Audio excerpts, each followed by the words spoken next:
Hello, good morning.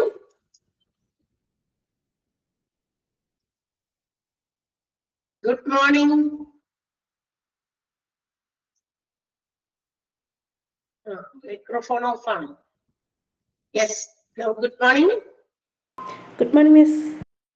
Good morning, Miss. Good morning, Miss. Good morning. Good morning. Good morning, Miss. Good morning. 1 minute.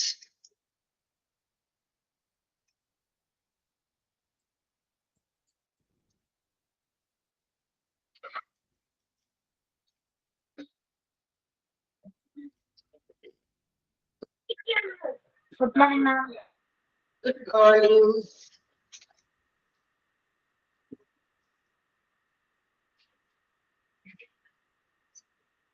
Okay. നമ്മൾ ഇന്നലെ എടുത്തതൊക്കെ വായിച്ചു നോക്കിയോ എല്ലാവരും? വായിച്ചു നോക്കിയോ? ഓക്കെ. നമുക്ക് കുറെ വായിച്ച് അറിയാനുള്ള കാര്യങ്ങളാണ് കൂടുതലും നമ്മൾ കഴിഞ്ഞ ക്ലാസ്സിൽ എടുത്തത്. മീൻസ് കൂടുതൽ എന്താ പറയാ പഠിക്കാനുള്ളതിനേക്കാൾ കൂടുതൽ ഐ തിങ്ക് നമുക്ക് കുറെ എന്താ പറയാ ഡിസാസ്റ്റർ റിലേറ്റഡ് ആയിട്ടുള്ള കുറെ കാര്യങ്ങള് നമുക്ക് നമ്മളുടെ നോളജിന് വേണ്ടി അല്ലെ നമുക്ക് അറിയാൻ വേണ്ടിയിട്ടുള്ള ഒരുപാട് കാര്യങ്ങളുണ്ട്. നമ്മള് ഡിസാസ്റ്റർ ഒക്കെ ചെയ്യുമ്പോ അല്ലെങ്കിൽ ഒരു ഡിസാസ്റ്റർ നേരത്തെ മുൻകൂട്ടി നമ്മൾ പ്ലാൻ ചെയ്യേണ്ട ഒരു കാര്യമാണ് ഹോസ്പിറ്റൽസ്. അപ്പൊ അതിനെ കുറിച്ചുള്ള കാര്യങ്ങളൊക്കെയാണല്ലേ ഡിസ്കസ് ചെയ്തുകൊണ്ടിരുന്നത്. അപ്പൊ നമ്മള് എവിടെ വരെ എടുത്തത്? പേജ് നമ്പർ എത്രയാണെന്ന് പറയോ?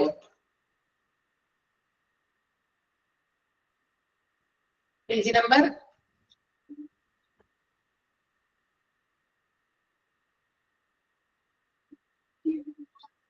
65. നിങ്ങളുടെ പറയുന്ന പേര് വേറെയാണല്ലോ, സോറി നമ്പർ വേറെയാണല്ലോ. ഇതിൽ വേറെയാണ് അങ്ങനെ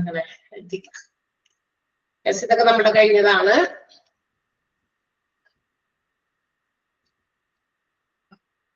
അതെ, ട്രീറ്റ്മെന്റ് ഏരിയ ഒക്കെ കഴിഞ്ഞു.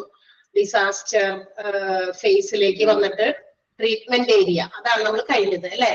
അതായത് which all treatment areas should be arranged for disaster. ഡിസാസ്റ്ററിന്റെ ഡിസാസ്റ്റർ വിക്ടിംസിനെ ഒക്കെ കൊണ്ടുവരുമ്പോ അതായത് when there will be influx of patients to the hospital due to disaster, some areas should be arranged.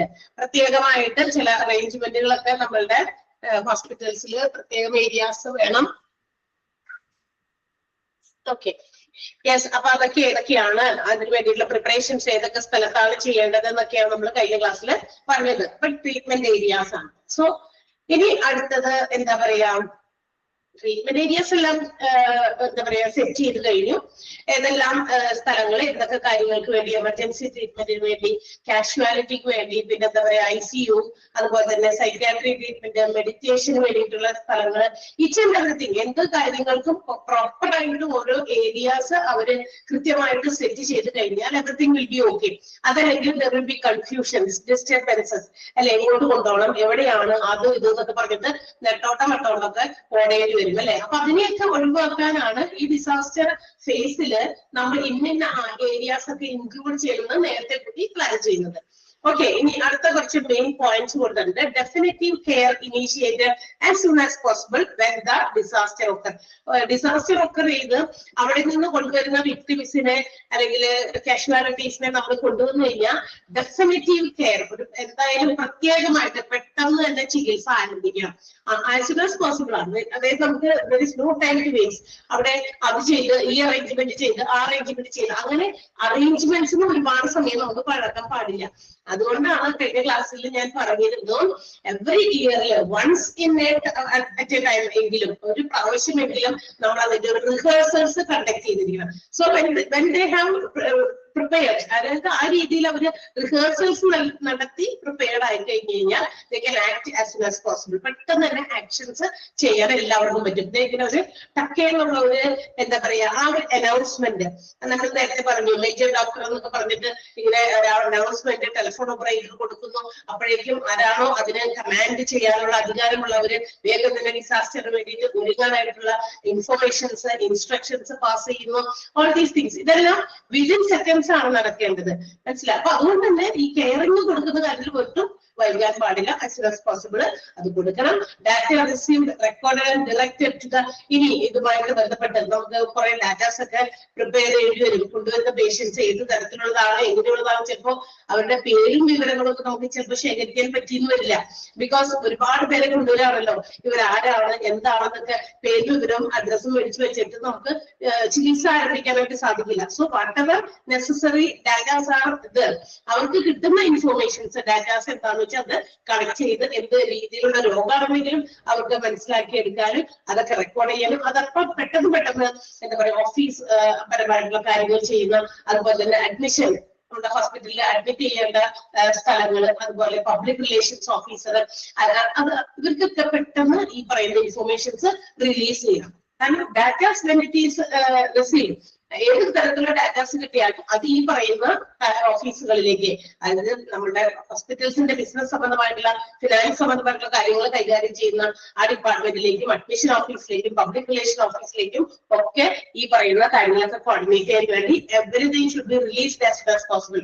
ആ ഇൻഫോർമേഷൻസും ഡാറ്റാസും എത്രയും പെട്ടെന്ന് അങ്ങോട്ടും ഇങ്ങോട്ടൊക്കെ റിലീസ് ചെയ്യണം, അതായത് കൊടുക്കണം എന്നാണ് പറയുന്നത്. പിന്നെ patients those who are discharged are directed to admission office or discharging office. ഇനി ഹോസ്പിറ്റൽസിൽ നമ്മൾ പറഞ്ഞല്ലോ ഇലക്റ്റീവ് ആയിട്ടുള്ള കുറെ പേഷ്യൻസിനൊക്കെ നമുക്ക് അവിടെ നിന്ന് പെട്ടെന്ന് ഡിസ്ചാർജ് ചെയ്യാം, അല്ലെങ്കിൽ പെട്ടെന്ന് വേറെ ഏതെങ്കിലും സ്ഥലങ്ങളിലേക്ക് മാറ്റാം. വേറെ കുറച്ചും കൂടി എന്താ പറയാ അവർക്ക് കെയറിംഗ് ഒന്നും അത്രയധികം എമർജൻസി ഇല്ലാത്ത ആളുകൾ, സ്റ്റേബിൾ ആയിട്ടുള്ള പേഷ്യൻസിനെയൊക്കെ നമുക്ക് അതിൽ നിന്ന് ഡിസ്ചാർജ് ചെയ്യിപ്പിക്കാം. ഡിസ്ചാർജ് ചെയ്താലും പെട്ടെന്ന് അങ്ങനെ ഇന്നലെ പുറത്താക്കാൻ പറ്റില്ല. അതിനുശേഷം ആ ഡിസ്ചാർജ് ചെയ്തതിനു ശേഷം അവരുടെ ബില്ലുകൾ ക്ലിയർ ചെയ്യുന്നതോ മറ്റുമായി ബന്ധപ്പെട്ടുള്ള കാര്യങ്ങളൊക്കെ തീരുന്നത് വരെ have to be accommodated somewhere. അപ്പൊ അവിടെ അതിന് വേണ്ടിയിട്ട് അവരെ എവിടെയെങ്കിലും അക്കോമഡേറ്റ് ചെയ്തു വരും. അപ്പൊ അതിനുള്ള സൗകര്യങ്ങളൊക്കെ ഉണ്ട്. അപ്പൊ ഇവിടെയും പേഷ്യൻസിനെ നമ്മൾ ഡിസ്ചാർജ് ചെയ്യുന്ന സമയത്ത് ഹാവ് ടു ബി എന്താ പറയാ എവിടേക്കാണ് കൊണ്ടുപോകേണ്ടതെന്ന് വെച്ചാൽ ചിലപ്പോൾ ഡിസ്ചാർജ് ഓഫീസിലേക്ക് നേരിട്ട് പെട്ടെന്ന് ചിലപ്പോൾ ഡിസ്ചാർജ് ചെയ്യാനായിരിക്കാം, അല്ലെങ്കിൽ അഡ്മിറ്റിംഗ് ഓഫീസിന്റെ അവിടേക്ക് അവരെ പെട്ടെന്ന് എന്ത് ചെയ്യണം, ഡയറക്റ്റ് ചെയ്യണം, അങ്ങോട്ടേക്ക് മാറ്റുക എന്നതാണ്. പിന്നെ നമ്മുടെ ഡിസാസ്റ്റർ ചീഫോ അല്ലെങ്കിൽ മെഡിക്കൽ ഡയറക്ടറോ ഡയറക്ടർ ഓഫ് നഴ്സിംഗോ അല്ലെങ്കിൽ chief executive officer CEO all clear announcement. അതിനുശേഷം എന്താ പറയാ എല്ലാം കഴിഞ്ഞു കഴിയുമ്പോൾ എവറിത്തിങ് ഈസ് ക്ലിയർ, എല്ലാം ക്ലിയർ ആയി എന്നുള്ള ഒരു അനൗൺസ്മെന്റ് എന്ത് ചെയ്യാം, നടത്താം.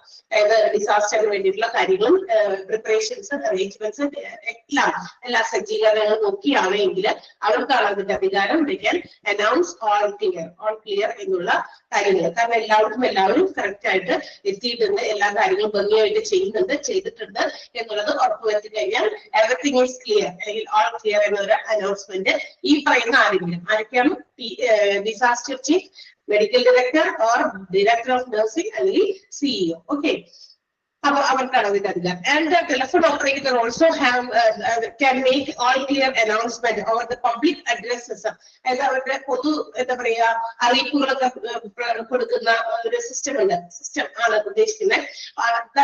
Telephone operator whether he or she can announce code green. Code green എന്ന് പറഞ്ഞാൽ എല്ലാവരും ക്ലിയർ ആണ്. അതായത് ഗ്രീൻ സിഗ്നൽ എപ്പോഴും ഒരു പോസിറ്റീവിനെ കാണിക്കുന്നതാണ്. കാരണം വേറെ ഡിസ്റ്റർബൻസുകളൊന്നുമില്ല, വേറെ കൺഫ്യൂഷൻസ് ഇല്ല, പ്രശ്നങ്ങളില്ല, എല്ലാം ഓക്കെയാണ് എന്ന് കാണിക്കുന്ന ഒരു കോഡ് ഗ്രീൻ അനൗൺസ് ചെയ്യാനായിട്ട് ടെലിഫോൺ ഓപ്പറേറ്റർക്കാണ് അതിന്റെ അധികാരം. അതായത് മറ്റേ സിഇഒക്ക് ഓൾ ക്ലിയർ അനൗൺസ്മെന്റ് ചെയ്തു കഴിഞ്ഞതിന് ശേഷം കേട്ടോ.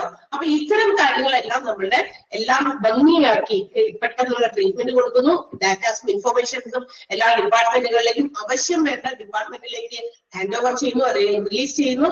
പേഷ്യൻസിനെ ഡിസ്ചാർജ് ചെയ്യുന്നവരുണ്ടെങ്കിൽ അവരെ ഓഫീസിലേക്കോ ഡിസ്ചാർജ് ഓഫീസിലേക്കോ മാറ്റുന്നു പെട്ടെന്ന്.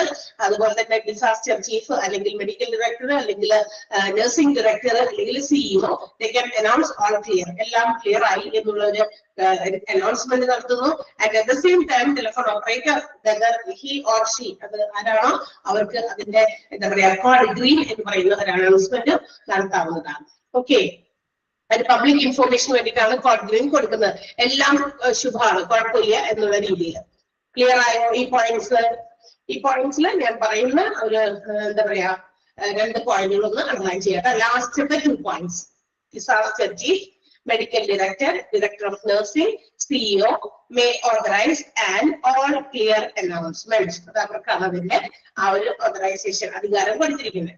And the next point, the telephone operator will then make an all clear announcement over the public addresses he or she will announce code green.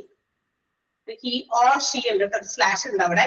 ഹീയും ഷീയും കൂടി ഒരുമിച്ച് എഴുതിയിരിക്കുന്നതല്ല, ഒരു സ്ലാഷ് അവിടെ വേണം കേട്ടോ. ക്ലിയർ ആയോ ഈ പോയിന്റുകൾ? മനസ്സിലായില്ലേ? ആ 2 പോയിന്റും നമുക്ക് നന്നായിട്ട് ഫോക്കസ് ചെയ്ത് പഠിക്കാനുണ്ട്. ഓക്കെ, അടുത്തത് ഡിസാസ്റ്റർ ഡീആക്ടിവേഷൻ, ഡീമൊബിലൈസേഷൻ ഫേസ് ആണ്. അടുത്തത് എന്ന് വെച്ചിട്ടുണ്ടെങ്കിൽ ആഫ്റ്റർ എവറിത്തിങ് ഈസ് ഓക്കെ, എല്ലാം ഓക്കെ ആയി, ട്രീറ്റ്മെന്റും അതാതിന്റെ കാര്യങ്ങളൊക്കെ കൃത്യമായിട്ടൊക്കെ നടന്നു കഴിഞ്ഞു. അപ്പൊ ഇതെല്ലാം കഴിഞ്ഞതിന് ശേഷം നമുക്ക് എല്ലാം ഓക്കെ ആയി, എല്ലാ ട്രീറ്റ്മെന്റും വേണ്ടവർക്ക് വന്നവർക്കൊക്കെ നമ്മൾ അത്യാവശ്യം അവരുടെ പ്രിഫറൻസ് അനുസരിച്ച് പ്രൊവൈഡ് എല്ലാം കൊടുത്തു കഴിഞ്ഞു. ഡീമൊബിലൈസേഷൻ ഓർ ഡീആക്ടിവേഷൻ ഫേസ് ആണ്. ഇവിടെ എന്താ പറയാ, declaring that disaster is over, അതാണ് അതിന്റെ ഒരു ഉദ്ദേശം. അതിന്റെ ഡിസാസ്റ്റർ അവസാനിച്ചു എന്ന് കാണിക്കുന്ന ഒരു ഫേസ്, ഒരു തലമാണ്. അതായത് ഡിസാസ്റ്ററിന്റേതായിട്ടുള്ള കാര്യങ്ങളൊക്കെ നമ്മൾ ഭംഗിയായിട്ട് കാര്യങ്ങളെല്ലാം അവസാനിപ്പിച്ചിട്ടുണ്ട് എന്നുള്ളത് കാണിക്കുന്ന ഒരു ഡിക്ലറേഷൻ ആണ് ഡിസാസ്റ്റർ ഡീആക്ടിവേഷൻ ഫേസ് അല്ലെങ്കിൽ ഡിമൊബിലൈസേഷൻ ഫേസ് എന്ന് പറയുന്നത്.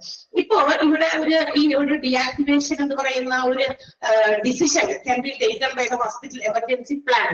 അവരുടെ പ്ലാനിൽ അവരത് എന്താ പറയാ, after taking into assessment of the situation of the by the incident commander. Incident commander അവര് എല്ലാ കാര്യങ്ങളും നോക്കുന്നു. ഈ പറയുന്ന പോലെ എല്ലാവർക്കും ചികിത്സയൊക്കെ കൊടുത്തിട്ടുണ്ടോ, എല്ലാവരെയും നമ്മൾ എന്താ പറയാ ട്രീറ്റ്മെന്റ് ഒക്കെ പ്രൊവൈഡ് ചെയ്തിട്ടുണ്ട് എന്നുള്ളതൊക്കെ ഉറപ്പാക്കിയിട്ട് മാത്രം, അതായത് അതൊക്കെ അസസ് ചെയ്യണം, ഇവാലുവേറ്റ് ചെയ്യണം. അല്ലാതെ കുറച്ചു പേരെ നോക്കിയിട്ടുള്ളൂ, ബാക്കി പേര് അവിടെ കിടക്കാണ്. ലൈഫ് ത്രെട്ടനിങ് ആയിട്ടുള്ള ആൾക്കാരൊക്കെ പകുതിയോളം പേര് പുറത്ത് എന്താ പറയാ ട്രീറ്റ്മെന്റിന് വേണ്ടി കാത്തു കിടക്കുന്നു. അങ്ങനെയൊക്കെയുള്ള സിറ്റുവേഷൻ അല്ല, എല്ലാം അസസ് ചെയ്യുന്നു. എന്താ എല്ലാ പേഷ്യൻസിനും വേണ്ടത്ര ട്രീറ്റ്മെന്റുകളൊക്കെ പ്രൊവൈഡ് ചെയ്തു എന്നൊക്കെ അറിഞ്ഞ് കേട്ട് അതൊക്കെ ആരെ ചെയ്യേണ്ട ഇൻസിഡന്റ് കമാൻഡറാണ്. അപ്പൊ അവരുടെ കയ്യിൽ നിന്ന് ആ ഒരു ഇവാലുവേഷൻ ഒക്കെ കിട്ടിയതിനു ശേഷം മാത്രമാണ് നമ്മുടെ ഡീആക്ടിവേഷൻ ഡിസിഷൻ എടുക്കാൻ പാടുള്ളൂ. അത് ഒത്തിരി എളുപ്പത്തിൽ പെട്ടെന്നാക്കി തീർക്കരുത്, വേഗം തന്നെ അവസാനിപ്പിക്കുക, എന്തെങ്കിലും കാട്ടിക്കുട്ടിയൊക്കെ അവസാനിപ്പിക്കുക എന്നുള്ള രീതിയല്ല. ആഫ്റ്റർ അസസിങ് ദ സിറ്റുവേഷൻ, ആ സിറ്റുവേഷൻ സാഹചര്യം എന്താണെന്ന് വളരെ നല്ല രീതിയിൽ നോക്കി കണ്ട് വിലയിരുത്തിയതിനു ശേഷം മാത്രമേ such decision, that means deactivation decisions എടുക്കാനായിട്ട് പാടുള്ളൂ. മനസ്സിലായോ?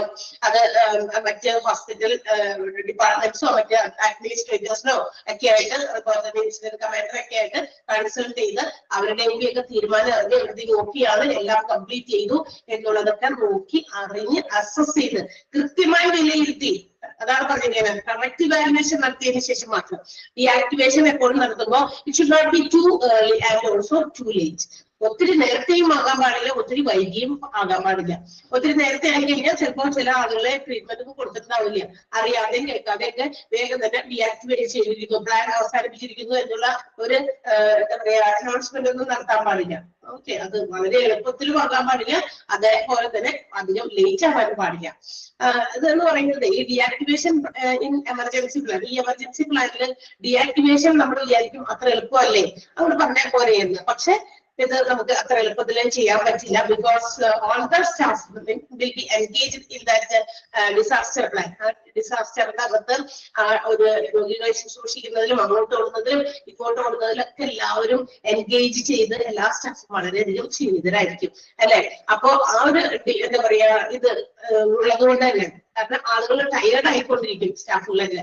അതെന്ന് പറയുന്നത് നമുക്ക് ഓവർകം ചെയ്ത് പെട്ടെന്നൊന്നും എടുക്കാൻ പറ്റില്ല. അത്രയും നേരം ഒരു ദിവസം മുഴുവൻ അല്ലെങ്കിൽ ഇത്ര മണിക്കൂറുകൾ വരെ അങ്ങോട്ട് ഇങ്ങോട്ട് കൂടി ചിലപ്പോ ഫുഡോ ഒന്നും വെള്ളമോ പോലും കുടിക്കാതെ എനിക്ക് ചിലപ്പോ. അപ്പൊ അതുകൊണ്ട് തന്നെ എല്ലാവരും ഭയങ്കര ടയേർഡ് ആയിരിക്കും. സോ എമർജൻസി പ്ലാനിൽ ഈ പറയുന്ന ഡീആക്ടിവേഷൻ എന്ന് പറയുന്നത് എന്താ പറയാ, അത് നമുക്ക് നടത്തുമ്പോൾ അതെല്ലാം അസസ് ചെയ്ത് എല്ലാം നോക്കിയിട്ട് മാത്രമേ നമുക്കത് ചെയ്യാനായിട്ട് പാടുള്ളൂ. മനസ്സിലായോ? അപ്പൊ ആക്റ്റീവ് ആയിരിക്കുന്ന ഡിസാസ്റ്റർ പ്ലാനിനെ നമുക്ക് ഇല്ലാതാക്കാനും ഒരു ഇതുണ്ട്, ഈ പ്ലാനിൽ തന്നെ ഉണ്ട്. അത് തീർന്നു അല്ലെങ്കിൽ അതിന് വേണ്ടിയിട്ടുള്ള കാര്യങ്ങൾ അവസാനിച്ചു എന്നുള്ളത് നമ്മൾ കാണിക്കേണ്ടി വരും. പക്ഷെ അത് അസസ് ചെയ്തതിന് മാത്രം, സിറ്റുവേഷൻ എത്രത്തോളം കംപ്ലീറ്റ് ആയി എന്നുള്ളത് അസസ് ചെയ്ത് അത് ഹോസ്പിറ്റൽ അഡ്മിനിസ്ട്രേറ്റേഴ്സും ഇൻസിഡന്റ് കമാൻഡറും ഒക്കെ കൂടി ഡിസൈഡ് ചെയ്തിട്ടാണ് ആ ഒരു ഡീആക്ടിവേഷൻ നടത്തുന്നത്. ക്ലിയർ ആയോ? മനസ്സിലായോ? യെസ്. അപ്പോ നമുക്ക് എന്താ പറയാ ഇതിനകത്ത് അണ്ടർലൈൻ ചെയ്യേണ്ടത്, the decision to deactivate the hospital emergency plan should be taken after exact evaluation of the situation by the incident commander and other hospital administrators. ആ ഒരു സെന്റൻസ് അണ്ടർലൈൻ ചെയ്യാം.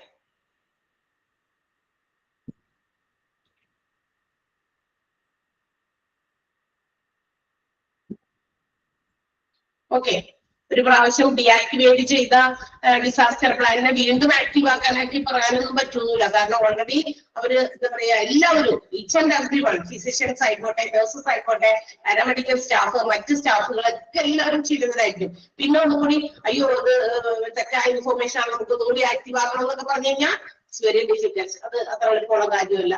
കാരണം നമ്മളെല്ലാവരും അത് തീർന്നു എന്ന് കേട്ട ആ ഒരു മാത്രയിൽ എല്ലാവരും ഒന്ന് ഒരു ഇത്തിരി നേരമൊക്കെ ഒന്ന് റെസ്റ്റ് ചെയ്യും. പക്ഷെ അത് വീണ്ടും റീആക്ടിവേറ്റ് ചെയ്യാനായിട്ട് ബുദ്ധിമുട്ടുള്ള കാര്യമായിരിക്കും. Okay, next one, public relations department. So ഇനി എന്താണ് ഈ പബ്ലിക് റിലേഷൻസ് ഓഫീസേഴ്സിന് അല്ലെങ്കിൽ ആ ഒരു ഡിപ്പാർട്ട്മെന്റിനുള്ള ചില responsibilities during the time of disaster. ഈ ഡിസാസ്റ്റർ ഫേസിൽ പബ്ലിക് റിലേഷൻസ് ഓഫീസർ അല്ലെങ്കിൽ ആ ഒരു ഡിപ്പാർട്ട്മെന്റ് എന്തൊക്കെ കാര്യങ്ങളാണ് ചെയ്യേണ്ടതാണ് അടുത്തതായിട്ട് നമുക്ക് പറഞ്ഞിരിക്കുന്നത്. പബ്ലിക് റിലേഷൻസ് ഡിപ്പാർട്ട്മെന്റിന്റെ പ്രധാനപ്പെട്ട റെസ്പോൺസിബിലിറ്റീസ് ആണ്.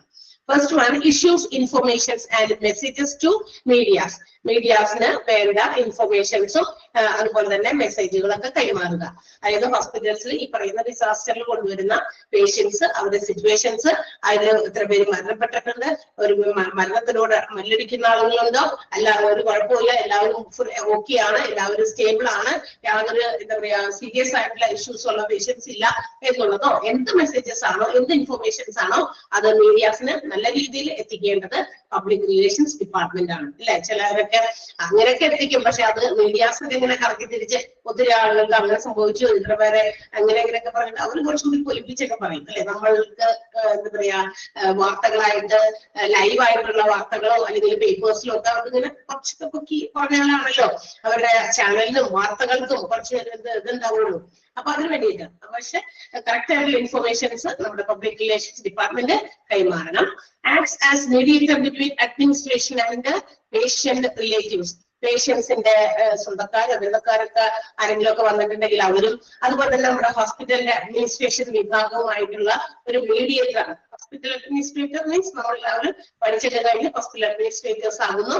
അതിനുശേഷം അപ്പൊ അവരും അവരോട് ഹോസ്പിറ്റലിന്റെ ഓവറോൾ എല്ലാ കാര്യങ്ങളും നോക്കി എന്താ പറയാ കാര്യങ്ങളൊക്കെ മനസ്സിലാക്കി ചെയ്യേണ്ട, പ്രവർത്തിക്കേണ്ട, കൺട്രോൾ ചെയ്ത് ഡിറക്ട് ചെയ്യേണ്ടവരാണ് ഹോസ്പിറ്റൽ അഡ്മിനിസ്ട്രേറ്റേഴ്സ്. അല്ലെ, അപ്പൊ അവരുടെയും അതുപോലെ തന്നെ ഹോസ്പിറ്റലിൽ വരുന്ന ഈ പറയുന്ന ഇത്തരം പേഷ്യൻസിന്റെ റിലേറ്റീവ്സുമായിട്ട് എന്തെങ്കിലുമൊക്കെ കാര്യങ്ങൾ അങ്ങോട്ടും ഇങ്ങോട്ടൊക്കെ കൈമാറാനുണ്ടെങ്കിൽ അവരുടെ ഒരു മീഡിയേറ്റർ ആണ് നമ്മുടെ PRO, പബ്ലിക് റിലേഷൻസ് ഡിപ്പാർട്ട്മെന്റ് എന്ന് പറയുന്നത്. മനസ്സിലായോ? ആ ഡിപ്പാർട്ട്മെന്റിലെ officers. Next one, centralizes information about the casualties. Information about the casualties. അത്യാഹിത വിഭാഗത്തിൽ കൊണ്ടുവരുന്ന പേഷ്യൻസിന്റെ ഒക്കെ ഇൻഫോർമേഷൻസ് ഒക്കെ കൃത്യമായിട്ട് സെൻട്രലൈസ് ചെയ്യുന്നത്, കേന്ദ്രീകരിക്കുന്നതൊക്കെ നമ്മുടെ ഈ ഒരു ഡിപ്പാർട്ട്മെന്റ് ആണ്. അവിടുത്തെ കാര്യങ്ങളൊക്കെ ഇൻഫോർമേഷൻസ് കിട്ടിയാലാണ് അതുമായിട്ട് ബന്ധപ്പെട്ട ഇൻഫോർമേഷൻസ് വേണ്ടപ്പെട്ടവർക്ക് കൈമാറാൻ പറ്റുള്ളൂ. അപ്പൊ ഇടയ്ക്കിടയ്ക്ക് ഈ അത്യാഹിത വിഭാഗത്തിൽ കൊണ്ടുവരുന്ന പേഷ്യൻസിന്റെ കിട്ടിയ വിവരങ്ങൾ ഇവർ ശേഖരിച്ചു വെക്കുന്നു. അതനുസരിച്ചിട്ടാണ് പുറത്തേക്ക് പബ്ലിക്കിലോ അല്ലെങ്കിൽ പേഷ്യൻസിന്റെ റിലേറ്റീവ്സ് ആരെങ്കിലും ഒക്കെ വരികയാണെങ്കിൽ അവർക്കും കൊടുക്കുക. അല്ലെ, അപ്പൊ അല്ലെങ്കിൽ ആളുകൾ വിഭ്രാന്തിയിലാകും, ആരൊക്കെയാണ് എന്തൊക്കെയാണ് സംഭവിച്ചേക്കണേ എന്നൊക്കെയുള്ള ബുദ്ധിമുട്ടുകൾ. അപ്പൊ അതൊക്കെ കുറെ ഒഴിവാക്കാനായിട്ടാണ് ഇത്തരം കാര്യങ്ങളൊക്കെ ചെയ്യാം. Controls all photographs. ഒത്തിരി ആളുകൾ ആ സമയങ്ങളിൽ വീഡിയോസും ഫോട്ടോസ് ഒക്കെ പിടിക്കാനൊക്കെ ഉണ്ടായിരിക്കുമല്ലേ. അപ്പൊ അതിനെയൊക്കെ കുറെ ഒരു പരിധി വരെയൊക്കെ കൺട്രോൾ ചെയ്യുന്നത് പബ്ലിക് റിലേഷൻസ് ഡിപ്പാർട്ട്മെന്റ് ആണ്. കാരണം അതൊക്കെ അധികമായി കഴിഞ്ഞാൽ അതിന്റെയൊക്കെ അതിപ്രസരങ്ങളാണ് ഇവിടെ തന്നെ ഡിസ്റ്റർബൻസ് ആവും. ഹോസ്പിറ്റലാണ്, വരുന്ന പേഷ്യൻസിന് കെയറിംഗ് കൊടുക്കണം, കൂടുതൽ ഇത്രയും എന്താ പറയാ ഡിസാസ്റ്റർ വിക്ടിംസിനെ നന്നായി കൈകാര്യം ചെയ്യണം, ഹാൻഡിൽ ചെയ്യണം. അപ്പൊ അതിന് പ്രോപ്പർ ട്രീറ്റ്മെന്റ് ഒക്കെ കൊടുക്കാൻ തടസ്സമാകുന്ന ഇത്തരം ആളുകളുടെ തള്ളിക്കയറ്റം, ഇതുപോലെയുള്ള ഫോട്ടോഗ്രാഫേഴ്സിന്റെ ഒക്കെ അതിപ്രസരമൊക്കെ അവരെ തടസ്സപ്പെടുത്തും. So they have to control, ഇതിനെയൊക്കെ കൺട്രോൾ ചെയ്യണം. അത് കൺട്രോൾ ചെയ്യുന്നതൊക്കെ ഒരു പരിധിവരെ PR ഡിപ്പാർട്ട്മെന്റ് ആണ്, പബ്ലിക് റിലേഷൻസ് ഡിപ്പാർട്ട്മെന്റ് ആണ്. Prepares and post updated casualty list. അത്യാഹിത വിഭാഗങ്ങളിൽ കൊണ്ടുവരുന്ന ആളുകൾ എത്ര പേരാണ്, അത് ഓരോ പ്രാവശ്യം ഇങ്ങനെ അപ്ഡേറ്റ് ചെയ്തുകൊണ്ടിരിക്കും. നേരത്തെ ഇത്ര പേര് കൊണ്ടുവന്നു, വീണ്ടും കൊണ്ടുവരുന്നതിൽ അത് ഈച്ച് ആൻഡ് എവറി ടൈം അതിന് വേണ്ടിയുള്ള അപ്ഡേഷൻസ് പ്രിപ്പയർ ചെയ്യുന്നതും അത് പോസ്റ്റ് ചെയ്യുന്നതും പബ്ലിക് റിലേഷൻസ് ഡിപ്പാർട്ട്മെന്റ് ആണ്. So these are the responsibilities, key responsibilities of public relations department. ആ ഒരു ഡിപ്പാർട്ട്മെന്റിന്റെ ഉത്തരവാദിത്തങ്ങളാണ് ഇതൊക്കെ കേട്ടോ. Issues, informations and messages to media, acts as mediator between administrator and patients, relatives, centralizes information about the casualties, controls all photographs, and also prepares notes and post updates casualty list. അതായത് നമ്മുടെ കാഷ്വാലിറ്റികളുടെ ലിസ്റ്റും മറ്റു കാര്യങ്ങളൊക്കെ prepare ചെയ്യുക, അത് not ചെയ്യുക, അത് post ചെയ്യുക. ഓക്കെ, കിട്ടിയോ? 5 പോയിന്റ് കിട്ടിയോ? പബ്ലിക് റിലേഷൻസ് ഡിപ്പാർട്ട്മെന്റ് എന്തൊക്കെ കാര്യങ്ങളാണ് ഡിസാസ്റ്റർ ഒക്കർ ചെയ്ത് ഹോസ്പിറ്റൽസ് വരുന്ന പേഷ്യൻസുമായിട്ട് ബന്ധപ്പെട്ട് അവരുടെ ഉത്തരവാദിത്തങ്ങൾ, ആ ഒരു ഡിപ്പാർട്ട്മെന്റിന്റെ ഉത്തരവാദിത്തങ്ങളാണ് പറഞ്ഞത്. മനസ്സിലായോ? ഓക്കെ, യെസ്, അതൊന്ന് ടിക്കറ്റ് വെച്ചേക്കാം. 5 പോയിന്റ് പബ്ലിക് റിലേഷൻസ് ഡിപ്പാർട്ട്മെന്റിന്റെയും അതുപോലെ തന്നെ 5 പോയിന്റിന്റെയും അടിയിലൊന്ന് വച്ചേക്കാം. അതെ അതെ, ഇമ്പോർട്ടന്റ് ആണ്.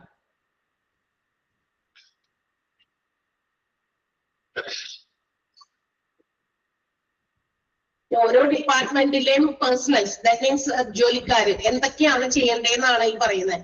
അപ്പൊ നമ്മൾ പറഞ്ഞത് പബ്ലിക് റിലേഷൻസ് ഡിപ്പാർട്ട്മെന്റുകാരുടെ ഉത്തരവാദിത്തം, അവരെന്തൊക്കെ കാര്യങ്ങൾ കോർഡിനേറ്റ് ചെയ്യണം, അവരെന്തൊക്കെ കാര്യങ്ങൾ കൺട്രോൾ ചെയ്യണം, അവരെന്തൊക്കെ കാര്യങ്ങൾ പ്രവർത്തിക്കണം. ഓക്കെ, അങ്ങനെ ഓരോ ഡിപ്പാർട്ട്മെന്റും ഓരോ കാര്യങ്ങൾ ഇങ്ങനെ അലോട്ട് ചെയ്ത് അസൈൻ ചെയ്ത് കൊടുത്തിരിക്കുകയാണ്.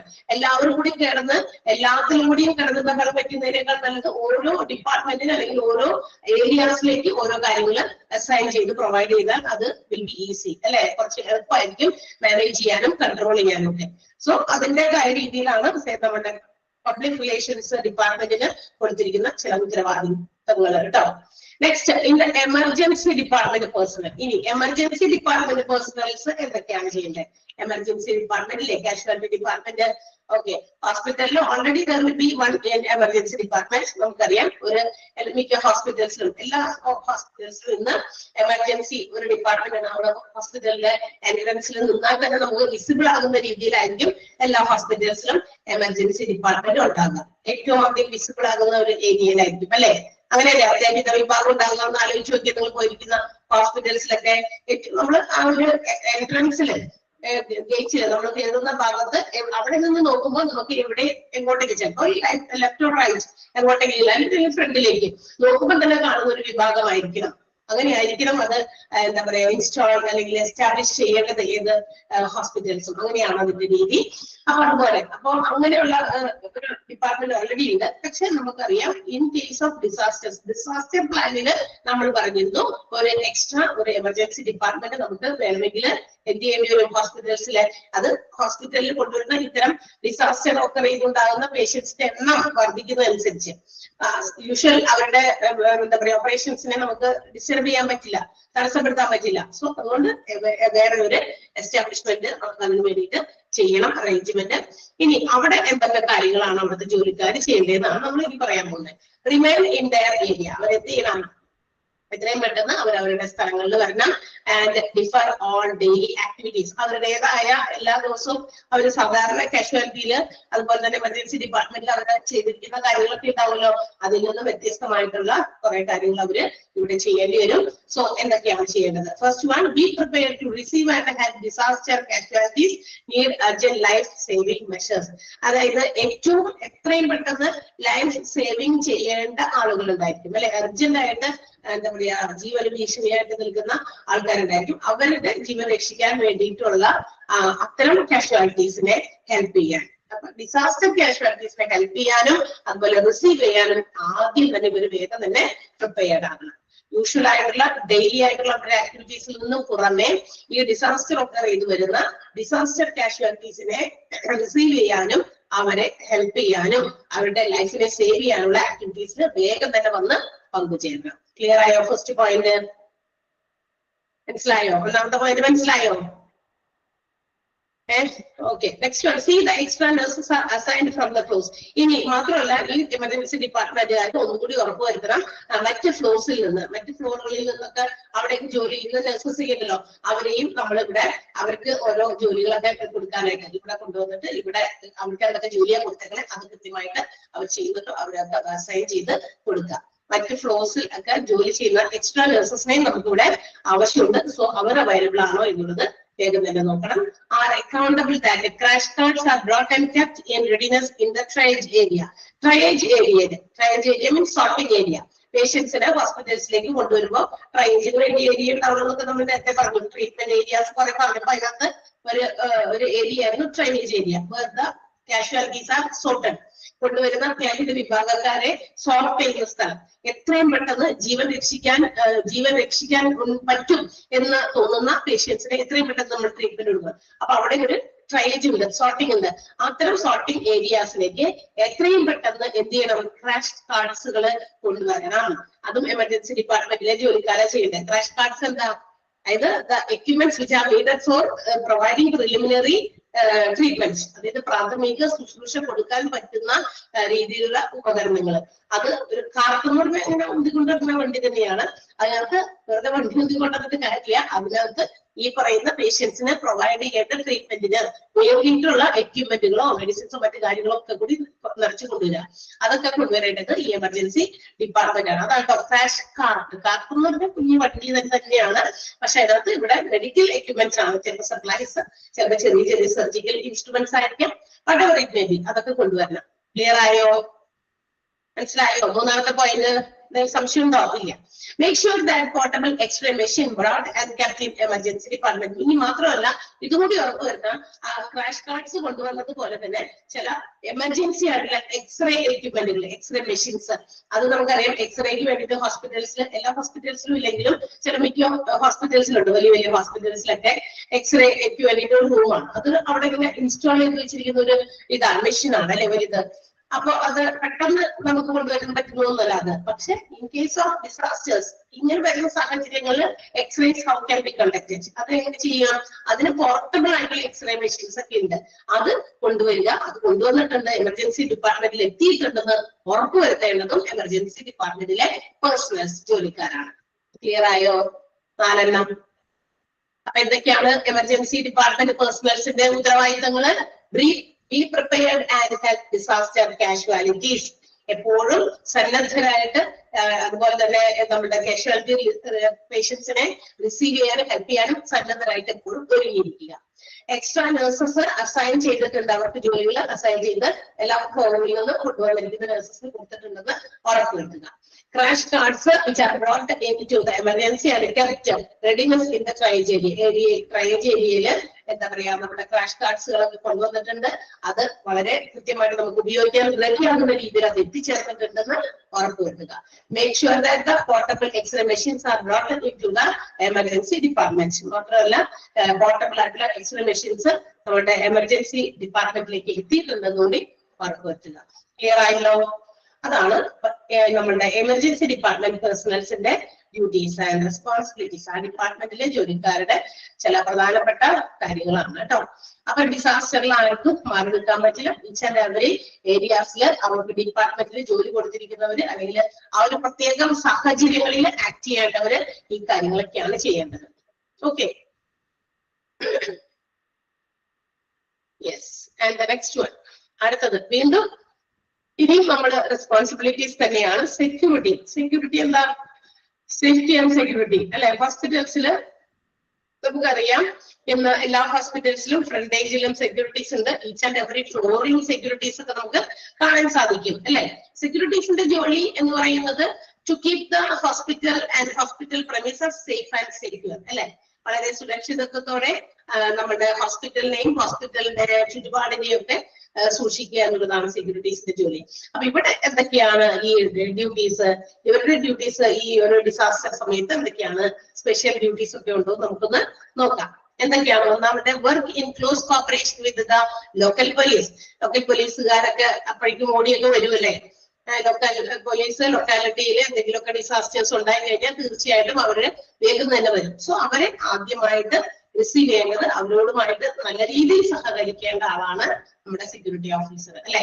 അവരോട് വളരെ മാന്യമായ രീതിയിലും അവർ ചോദിക്കുന്ന ചോദ്യങ്ങളും കൃത്യമായിട്ടൊക്കെ മറുപടി പറയുകയൊക്കെ ചെയ്യും. അപ്പൊ അവരുമായിട്ട് വളരെ അടുപ്പത്തില് അവർ ആദ്യം മീറ്റ് ചെയ്യുന്നത് നമ്മുടെ സെക്യൂരിറ്റീസിനെ ആയിരിക്കും, ലോക്കൽ പോലീസ് ഒക്കെ. ഓക്കെ, ഫസ്റ്റ് വൺ ആണ്. അടുത്ത, maintain order within and outside the hospital. ഹോസ്പിറ്റലിന്റെ അകത്തും ഹോസ്പിറ്റലിന്റെ പുറത്തും അവർ തരുന്ന നിർദ്ദേശങ്ങൾ, ഓർഡേഴ്സ് ഒക്കെ എന്തെങ്കിലും ഉണ്ടെങ്കിൽ അത് കൃത്യമായിട്ട് മെയിൻറ്റെയിൻ ചെയ്യാം. അപ്പൊ ഇന്ന കാര്യം ചെയ്യാനായിട്ട് സെക്യൂരിറ്റിക്ക് ഓർഡർ കൊടുത്തിട്ടുണ്ടെങ്കിൽ he or she have to do it. He or he തന്നെയാണ് അവരത് കൃത്യമായിട്ട് മെയിൻറ്റെയിൻ ചെയ്യണം. അപ്പൊ ഹോസ്പിറ്റൽ ഓർഡേഴ്സ് ഇൻസൈഡിലുള്ള ഓർഡേഴ്സും ഔട്ട്സൈഡ് ഹോസ്പിറ്റൽസിനകത്തൊക്കെ സെക്യൂരിറ്റീസ് ഉണ്ടാകും. ചിലപ്പോ ഇത്തരം സാഹചര്യങ്ങൾ കുറച്ച് കൂടുതൽ നമ്പർ ഓഫ് സെക്യൂരിറ്റീസിനെ നമുക്ക് നെസസറി ആണ്. സോ അങ്ങനെ വരുമ്പോൾ ആ സെക്യൂരിറ്റീസ് ഇൻസൈഡ് ഹോസ്പിറ്റൽസിൽ പറയുന്ന ഓർഡേഴ്സ് ഇന്ന കാര്യങ്ങൾ ചെയ്യാനായിട്ട് ഇന്ന ഫ്ലോറിൽ കൃത്യമായിട്ട് അവരവരുടെ ഡ്യൂട്ടി ചെയ്യാനോ അല്ലെങ്കിൽ ഏതെങ്കിലും പെർട്ടിക്കുലർ ഫ്ലോറിൽ മാത്രം നിങ്ങൾ കോൺസെൻട്രേറ്റ് ചെയ്യാനോ അങ്ങനെയൊക്കെ നിർദ്ദേശങ്ങൾ കിട്ടിയാൽ ആ രീതിയിൽ ചെയ്യണം. പുറത്താണെങ്കിലും ഹോസ്പിറ്റൽസിന്റെ പുറത്താണെങ്കിലും ആ രീതിയിൽ ചെയ്യണം. ഓക്കെ, അത് കൃത്യമായി മെയിൻറ്റെയിൻ ചെയ്യുക. Direct traffic source not to block the free entry of patients carrying vehicles to and outside the hospital. ഇനി പേഷ്യൻസിനെ കൊണ്ടുവരുന്നതും പേഷ്യൻസിനെ പുറത്തേക്ക് കൊണ്ടുവരുന്നതുമായിട്ടുള്ള വെഹിക്കിൾസ് ഉണ്ടായിരിക്കും. അതുപോലെ തന്നെ അത് പോകുന്ന ആളുകളൊക്കെ ഉണ്ടായിരിക്കും. അവരൊക്കെ നമ്മളുടെ ഈ പറയുന്ന ഹോസ്പിറ്റൽസിനകത്തേക്കുള്ള എൻട്രിയെ എക്സിറ്റിനെയൊക്കെ തടസ്സപ്പെടുത്തുന്ന രീതിയിലുള്ള ട്രാഫിക് ഉണ്ടെങ്കിൽ അതിനെയൊക്കെ കൺട്രോൾ ചെയ്യുക, ബ്ലോക്ക് ചെയ്യുക.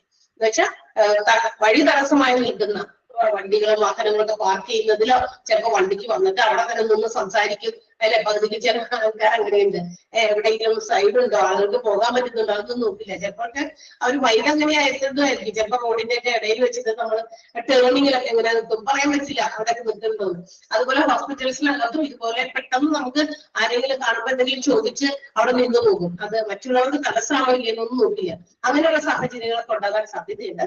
So we have to avoid all these. ഇതൊക്കെ ആളുകളെ പേഷ്യൻസിനെ ഇങ്ങനെ പെട്ടെന്ന് ഇങ്ങനെ കൊണ്ടുവരുമ്പോൾ അതൊക്കെ തടസ്സമായി നിൽക്കും. അപ്പൊ അതൊക്കെ എന്താ പറയാ ഉണ്ടെങ്കിൽ അത്തരം ബ്ലോക്കുകളൊക്കെ ഉണ്ടെങ്കിൽ അതിനെയൊക്കെ ക്ലിയർ ചെയ്യുന്നതൊക്കെ നമ്മുടെ സെക്യൂരിറ്റി ഓഫീസർ തന്നെയാണ്. ഓക്കെ, 3 പോയിന്റ് മനസ്സിലായോ? ആദ്യത്തെ 3 മനസ്സിലായല്ലോ? ഇടയ്ക്കിടയ്ക്ക് ഇങ്ങനെ ചോദിക്കണ്ട്, മനസ്സിലായി എങ്കിലൊന്ന് പറയുക. അത്ര വലിയ ബുദ്ധിമുട്ടുള്ള കാര്യങ്ങളൊന്നും അല്ല ഇതിനകത്തുള്ളത്, മനസ്സിലാകും. എന്നാലും 2-3 പ്രാവശ്യം പറയുന്നത് എന്തിനാണെന്നറിയും. ഇപ്പൊ തന്നെ നമ്മുടെ മനസ്സിലങ്ങനെ നന്നായി കേറിക്കോട്ടെ എന്ന് വിചാരിച്ചില്ല. പിന്നീട് ഒത്തിരി സ്ട്രെയിൻ ചെയ്ത് പഠിക്കാതിരിക്കാൻ വേണ്ടിയിട്ടാണ് 2-3 പ്രാവശ്യം പറയുന്നത്. ഓക്കെ, ഇതൊക്കെ ഇങ്ങനത്തെ പോയിന്റ് ആയതുകൊണ്ടാണ് ഞാൻ ഇങ്ങനെ വായിച്ചുകൊണ്ടിരിക്കുന്നത്. കാരണം പോയിന്റുകൾ നിങ്ങൾക്ക് ചിലതൊക്കെ നമുക്ക് ഫോക്കസ് ചെയ്ത് പഠിക്കേണ്ടതുണ്ട്. അതുകൊണ്ടാണ്. അടുത്തത് protect key installation of the hospital. ഹോസ്പിറ്റലിന്റെ ഇമ്പോർട്ടന്റ് ആയിട്ടുള്ള കീ എന്ന് പറഞ്ഞാൽ ഇമ്പോർട്ടന്റ് ആയിട്ടുള്ള ഇൻസ്റ്റാളേഷൻസ്, പല സാധനങ്ങൾ അവിടെ സ്ഥാപിച്ചിട്ടുണ്ടാവില്ല. അപ്പൊ അതിനെയൊക്കെ പ്രൊട്ടക്ട് ചെയ്യണം. അതായത് പല രീതിയിലുള്ള തടസ്സങ്ങളോ അല്ലെങ്കിൽ വലിയ എന്തെങ്കിലും തരത്തിലുള്ള ഡാമേജസ് ചില സാധനങ്ങൾക്ക് ഉണ്ടാകാനൊക്കെ സാധ്യതകളുണ്ട് പല രീതിയിലും. ചിലപ്പോഴൊക്കെ ആളുകൾക്ക് ഇത്തരം ഡിസാസ്റ്റർ ഒക്കെ ഉണ്ടായി കഴിയുമ്പോൾ ആളുകളുടെ മൈൻഡ് ഒക്കെ ഔട്ടായിരിക്കും. ഈ കൊണ്ടുവരുന്ന പേഷ്യൻസില് വളരെ പ്രിയപ്പെട്ടവരൊക്കെ ഇടയിൽ മാനസികമായിട്ടുള്ള വിഭ്രാന്തിയൊക്കെ അവരുടെ പെരുമാറ്റത്തിൽ ബിഹേവിയറിൽ റിഫ്ലക്ട് ചെയ്യും. അതിന്റെ ഫലമായിട്ട് എന്തൊക്കെയാ ചെയ്യാ കാട്ടിക്കൂട്ടാന്നൊന്നും നമുക്ക് പറയാൻ പറ്റില്ല, അല്ലെ? ചിലപ്പോൾ പെട്ടെന്ന് ആളുകൾ എന്താ പറയാ റീസ് ആകും, വളരെ എന്താ പറയാ ഇമോഷണലി അവര് ഭയങ്കര ഇതാവും. അങ്ങനെയൊക്കെയുള്ള സാഹചര്യത്തിൽ അവരുടെ റിയാക്ഷൻസ് നമുക്ക് ചിലപ്പോൾ കൺട്രോൾ ചെയ്യാൻ പറ്റുന്നില്ല. അപ്പൊ ആ സാഹചര്യങ്ങളിൽ ചിലപ്പോൾ അവിടെ കാണുന്ന അടുത്തുള്ള സാധനങ്ങളോ മറ്റൊക്കെ ചിലപ്പോൾ അടിച്ചു പൊട്ടിക്കാനോ എറിയാനോ ഉടയ്ക്കാനോ ഒക്കെ സാധ്യതയുണ്ട്. അതിനെയൊക്കെ നമ്മൾ വളരെയധികം നല്ല രീതിയിൽ പ്രൊട്ടക്ട് ചെയ്യേണ്ടത് സെക്യൂരിറ്റി ഓഫീസറാണ്. അതിന് ബ്രാക്കറ്റിൽ കൊടുത്തിട്ടുണ്ട് എമർജൻസി കീ ഇൻസ്റ്റാളേഷൻസ് ഏതൊക്കെയാണെന്ന് പറഞ്ഞത്. എമർജൻസി ഡിപ്പാർട്ട്മെന്റ്, അവിടെയുള്ള സാധനങ്ങളൊക്കെ വളരെ ഇമ്പോർട്ടന്റ് ആണ്. Hospital working areas, power station, generator, water tank, water supply, ഇതൊക്കെ പ്രൊട്ടക്ട് ചെയ്യണം. ഇതിനെയൊക്കെ വളരെ നല്ല രീതിയിൽ സംരക്ഷിക്കണം. അതോടൊപ്പം തന്നെ ഹോസ്പിറ്റൽസിലേക്ക് വരുന്ന പേഷ്യൻസിന്റെ ആ ഫ്ലോ അതിന് തടസ്സപ്പെടുത്തുന്നതും എന്താ പറയാ എന്തെങ്കിലുമൊക്കെ ഉണ്ടെങ്കിൽ അതും മാറ്റണം. അത്തരം തടസ്സങ്ങൾ റിമൂവ് ചെയ്യണം. എവരിതിങ് ഇതൊക്കെ ആള് തന്നെയാണ് നോക്കേണ്ടത്. Protect key installation of the hospital such as emergency department, hospital working areas, power station, generators, water tanks, water supply, etc. Clear alle? 4th point. മനസ്സിലായോ? Okay. Next one, restrain and strictly control access to the hospital, direct entry for authorized persons to appropriate areas, ambulances to emergency, relatives to waiting area, media to media room, etc. അതായത് നമ്മുടെ ഹോസ്പിറ്റലിൽ ഇത്തരം സാഹചര്യങ്ങൾ ഒരുപാട് ആളുകൾ ഇങ്ങനെ തള്ളിക്കയറി വരും. പക്ഷെ അതിനെയൊക്കെ ഒരു പരിധി വരെ കൺട്രോൾ ചെയ്യണം. ഏറ്റവും അത്യാവശ്യം വേണ്ടവരെ, ഏറ്റവും അത്യാവശ്യം വേണ്ട ഏറ്റവും അധികാരപ്പെട്ടവരെ, ഓത്തറൈസ്ഡ് ആയിട്ടുള്ള പേഴ്സൺസിനെ മാത്രം അപ്രോപ്രിയേറ്റ് ഏരിയസിലേക്ക് കടത്തിവിടുക. എന്ന് വെച്ചിട്ടുണ്ടെങ്കിൽ ഇന്ന ആൾക്കാർക്ക് ഇന്ന സ്ഥലത്തേക്ക് പോകാം, അങ്ങനെ നിയന്ത്രണം കൊണ്ടുവരാം. അല്ലെങ്കിൽ എന്ന് വെച്ചാൽ എല്ലാവരും ഇങ്ങനെ തള്ളിക്കയറും അവിടെ ഇട്ടൊക്കെ. അപ്പൊ ഈ കൊണ്ടുവരുന്ന പേഷ്യൻസിനെ നമുക്ക് മര്യാദയ്ക്ക് ശുശ്രൂഷിക്കാനോ അവരവരെ പ്രിലിമിനറി ട്രീറ്റ്മെന്റ് ഒക്കെ കൊടുത്തതിന് ശേഷം ഓപ്പറേഷൻ തിയേറ്ററിലോ ICU-ലോ എവിടേക്കാണോ കൊണ്ടുപോട്ടെ അതിനും തടസ്സം വരുന്നു. കാരണം ഇതിനകത്ത് ഒത്തിരി ആളുകളാണല്ലോ. അപ്പൊ ഭയങ്കര തടസ്സങ്ങൾ, എല്ലാ കാര്യങ്ങളെയും ബ്ലോക്ക് ചെയ്യും. അപ്പൊ അതുകൊണ്ട് അതൊക്കെ ഒഴിവാക്കാനാണ് എന്ത് ചെയ്യുക, അധികാരപ്പെട്ട ആളുകളെ മാത്രം അധികാരപ്പെട്ട ഇടങ്ങളിലേക്ക് ഡയറക്റ്റ് ചെയ്യുക. അതൊക്കെ കൃത്യമായിട്ട് കൺട്രോൾ ചെയ്യുക. ഫോർ എക്സാമ്പിൾ പറയുന്നത് ആംബുലൻസസിനെ എമർജൻസി ഡിപ്പാർട്ട്മെന്റിലേക്ക് നേരിട്ട് കടത്തി വിടണം. കാരണം ആംബുലൻസിൽ കൊണ്ടുവരുന്ന പേഷ്യൻസിനെ നേരിട്ട് എന്തായാലും അത്യാഹിത വിഭാഗത്തിലേക്കാണ് കൊണ്ടുപോകണേ. അപ്പൊ അത് നമുക്ക് ഒഴിവാക്കാൻ പറ്റില്ല, അതിനെ അങ്ങോട്ട് കൊണ്ടുപോകാം. Relatives to waiting area, relatives ഒക്കെ വരികയാണെങ്കിൽ അവരെയൊക്കെ വെയിറ്റിംഗ് ഏരിയയിലേക്ക് ഡയറക്റ്റ് ചെയ്യാം. മീഡിയാക്കാരെ മീഡിയ റൂമിലേക്ക് വിടുക. അവർക്ക് വേണ്ടിയിട്ട് റൂമൊക്കെ നേരത്തെ നമ്മൾ പ്ലാൻ ചെയ്യുന്നുണ്ട്, അപ്പൊ അവിടേക്ക് വിടുക. അങ്ങനെയുള്ള ചില കാര്യങ്ങളൊക്കെ കൺട്രോൾ ചെയ്യേണ്ടതും നമ്മുടെ സെക്യൂരിറ്റി ഓഫീസറാണ്. അല്ലെങ്കിൽ ഹോസ്പിറ്റൽസിൽ അത്തരം സാഹചര്യങ്ങൾ ഒരു ഓഫീസറായിരിക്കും, കൂടുതൽ ഓഫീസേഴ്സ് ഉണ്ടായിരിക്കും സെക്യൂരിറ്റിക്ക് വേണ്ടിയിട്ട്. അവരാണിത് നിയന്ത്രിക്കേണ്ടത്. Protect hospital personnel and patients, ഹോസ്പിറ്റലിൽ ഉള്ള ജോലിക്കാരെയും അവിടെ അഡ്മിറ്റഡ് ആയിട്ടുള്ളവരോ ഒപ്പിയിൽ വരുന്നവരോ ആരൊക്കെയാണ് അവരെയും പ്രൊട്ടക്ട് ചെയ്യണം പേഷ്യൻസിനെ. അപ്പൊ അവരെ പ്രൊട്ടക്ട് ചെയ്യേണ്ടതും ഹോസ്പിറ്റൽ ജീവനക്കാരെ പ്രൊട്ടക്ട് ചെയ്യേണ്ടതും ഒക്കെ സെക്യൂരിറ്റി ഓഫീസറുടെ പണി അത് തന്നെയാണ്. Hospital premises safe and secure ആക്കുക. ഹോസ്പിറ്റൽ എന്ന് പറയുമ്പോൾ അതിനകത്ത് ഉള്ളിലുള്ള എന്താ പറയുക കെട്ടിടമല്ല, അതിന്റെ അകത്തുള്ള കെട്ടിടം മാത്രമല്ല അതിന്റെ അകത്തുള്ള എല്ലാ ജോലിക്കാരും അതിനകത്ത് വിടും. സെക്യൂരിറ്റി ഓഫീസറാണ് അല്ലെ. ചില ആളുകളൊക്കെ ഇങ്ങനെ തള്ളിക്കേറിയൊക്കെ ചില കാര്യങ്ങളിൽ ചെന്നിട്ട് എന്താ പറയാ അവരുടെ വികാര പ്രകടനങ്ങൾ നടത്തും. സെക്യൂരിറ്റി ഓഫീസറാണ്, സെക്യൂരിറ്റി ആരാണ് അവരെ കടത്തിവിട്ടത് എന്നൊക്കെയല്ലേ നമ്മൾ കേൾക്കാറ്. സെക്യൂരിറ്റി ഓഫീസറാണ് ഇത്തരം കാര്യങ്ങളൊക്കെ കൺട്രോൾ ചെയ്യുന്നത്. മനസ്സിലായി. ഇന്ന് മിക്ക ഹോസ്പിറ്റൽസിലും അതുപോലെ തന്നെ എന്താ പറയാ ചില ഹോസ്പിറ്റൽസിലൊക്കെ ഉണ്ട്, എൻട്രൻസിൽ തന്നെ ഫ്രണ്ടിൽ തന്നെ ഒരു ക്യാബിൻ ഉണ്ടായിട്ട് അവിടെ ഒരു ഓഫീസർ ഇരിക്കും. നമ്മൾ വരുന്നതും പോകുന്നതും ഇറങ്ങി പോകുന്നതും ഒക്കെയുള്ള ടൈമൊക്കെ ഇങ്ങനെ റെക്കോർഡ് ചെയ്യാനായിട്ട് അല്ലെ, ബുക്കിലൊക്കെ എഴുതി വെച്ചിട്ട് കയറുമ്പോഴും എക്സിറ്റ് ചെയ്യുമ്പോഴൊക്കെ അത് എഴുതി വെക്കണം. അത് ഇത്തരം ഡിസാസ്റ്റർ ട്രെയിനിങ് സമയത്ത് അത് പ്രാക്ടിക്കൽ ആയിട്ടുള്ള കാര്യമല്ല, കാരണം അത് ഇങ്ങനെ ഒഴുകി വരും ആളുകൾ. അന്നേരം ഇതൊക്കെ കൺട്രോളബിൾ ആണ്. Okay. And last one, all hospital personnel should wear identity cards. അതായത് സെക്യൂരിറ്റി ഓഫീസർക്ക് കൃത്യമായിട്ട് അവരെ പ്രൊട്ടക്ട് ചെയ്യണമെങ്കിൽ അവർ ആരാണെന്ന് തിരിച്ചറിയണം. ചിലപ്പോൾ ഒരു ഹോസ്പിറ്റലിലാവുമ്പോൾ ഒത്തിരി ജോലിക്കാരുണ്ട്. എല്ലാവരുടെയും സെക്യൂരിറ്റി ഓഫീസർ അറിയണമെന്ന് നിർബന്ധമില്ല. പെട്ടെന്നൊക്കെ ഐഡന്റിഫൈ ചെയ്യാനും ഇത്തരം തിരക്കുള്ള സമയങ്ങളിൽ അവരെ ഒന്ന് റെക്കഗ്നൈസ് ചെയ്യാനും പറ്റില്ല. അപ്പൊ അതുകൊണ്ട് എല്ലാവരും ഷുഡ് വേറെ ഐഡന്റിറ്റി കാർഡ്സ്. അപ്പൊ അവർക്ക് ID കാർഡുകൾ ഉണ്ടായിരിക്കും, അത് അവരെന്തായാലും ധരിക്കണം. അപ്പൊ ഇത് നമ്മുടെ ഹോസ്പിറ്റലിന്റെ ഒരു പേഴ്സണൽ ആണ്, ഒരു ജോലിക്കാരനാണ് അല്ലെങ്കിൽ ജോലിക്കാരിയാണ്. അപ്പൊ അവർക്കെതിരെ എന്തെങ്കിലും വന്നാൽ നമ്മൾ അവരെ പ്രൊട്ടക്ട് ചെയ്യണം. അപ്പൊ സെക്യൂരിറ്റി ഓഫീസർക്ക് അന്നേരം ആ ഒരു മിസ്അണ്ടർസ്റ്റാൻഡിങ് വരാൻ പാടില്ല. ആരാണ് എന്താണെന്നൊക്കെ അറിയാതെ പോകരുത്. ക്ലിയർ ആയോ? അപ്പൊ ഹോസ്പിറ്റലിന്റെ സെക്യൂരിറ്റി ഓഫീസർ അല്ലെങ്കിൽ ഓഫീസേഴ്സിന്റെ responsibilities at the time of disaster ആണ് നമ്മൾ ഈ പറഞ്ഞത് പോലെ. വായിച്ചു നോക്കാമോ? പെട്ടെന്ന് വായിച്ചു നോക്കാം. എന്നിട്ട് ഞാൻ പറയാം, അണ്ടർലൈൻ ചെയ്യാൻ പറയാം.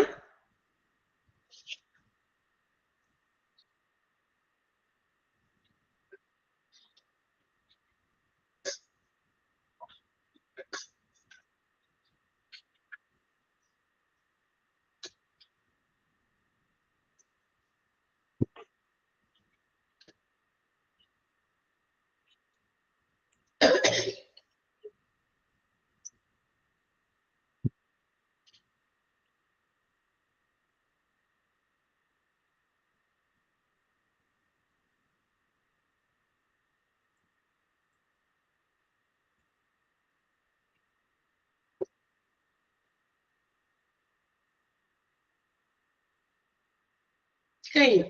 ഓക്കെ. അപ്പൊ സെക്യൂരിറ്റി ഡിപ്പാർട്ട്മെന്റിന്റെ അല്ലെങ്കിൽ അതിനകത്തുള്ള ആളുകളുടെ ഡ്യൂട്ടീസ് നമുക്ക് അന്ന് അണ്ടർലൈൻ ചെയ്യേണ്ടത് ഞാൻ പറയാം. Work in close cooperation with the local police. Underline ചെയ്യണേ. പറയുന്ന പോയിന്റുകൾ മാത്രം അണ്ടർലൈൻ ചെയ്യാം, പോയിന്റിന്റെ ഭാഗം. Second point, maintain order within and outside the hospital. Maintain order within and outside the hospital.